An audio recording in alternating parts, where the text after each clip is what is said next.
সমস্ত শাড়ি বের করে ছতলার বারান্দা থেকে উড়িয়ে দিল নিচের পৃথিবীতে।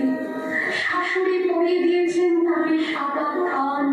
19 বছরের একটা মেয়ে সে